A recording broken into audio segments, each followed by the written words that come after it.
I'm going to start this off by saying that if Volume 6 manages to keep up the momentum, it'll do more than just be the best volume by a wide margin. It'll officially galvanize the fandom and separate the real fans and critics from the bullshit artists. I'm Mediocrity4 and this is my review for RWBY Volume 6 Episode 5. If you haven't seen the episode yet, you may want to before watching this review. I have a lot of things to say about this episode. I hesitate to say it's the best in the volume, but it does a lot of good. And even the stuff that seems bad serves a logical purpose within the story. Take for instance Blake, who is still insufferable, but the way her scene is executed leaves me to believe that's the point. It's a moment building off the scene from the volume premiere when Yang is getting the bags. Blake is being an absolute twat who thinks that Yang needs to be coddled, and Yang is having none of that. She needs stability, she needs someone who has her back, not someone who pushes her aside. Another example of how this episode gets things right is at the beginning with Neo and Cinder. It's been a long time since we've seen Neo, and so re-establishing her power set and setting up a scale with Cinder is a good way to bring her back into the fold. It also makes Cinder a more credible threat going forward.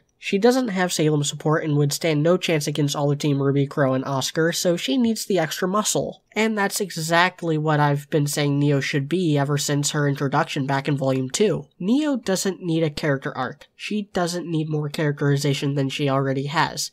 She already has a nice design, tons of presence, and is a formidable foe, and is perfect in her role as extra villain muscle. The difference between her and, say, Team Coffee is that she has a lot more presence, and she has only added to the main characterizations instead of blatantly interfering. And while we're on the subject of the villains, allow me to make one thing crystal freaking clear. Cinder needs to be in this volume. Yes, her execution has been terrible. Yes, she's been responsible for some frustrating story beats, but do you know why she's been frustrating? Because from the very first episode, the series has been building to the moment where her and RWBY clash once and for all. Keeping her dead would not improve the show. It would continue to make it worse, prevent the show from improving after the disastrous Volume 5, and render every single scene in the first 4 volumes completely pointless. The show literally can't survive without paying off that plot point. This episode is also well done from an aesthetic level. Horror is one of the hardest things to truly pull off. It requires atmosphere, subtlety, excellent lighting and sound design, and a music track that builds the tension. These are all things past RWBY episodes have struggled with, but this one pulls off with spades. There's a lot of places the show can go from here. Not all of them good, but very few of them are bad. The writers have really opened themselves up to do something amazing in the next episode or two. I'd still have my doubts because look who we're still dealing with, but as I stated in the first review of this volume,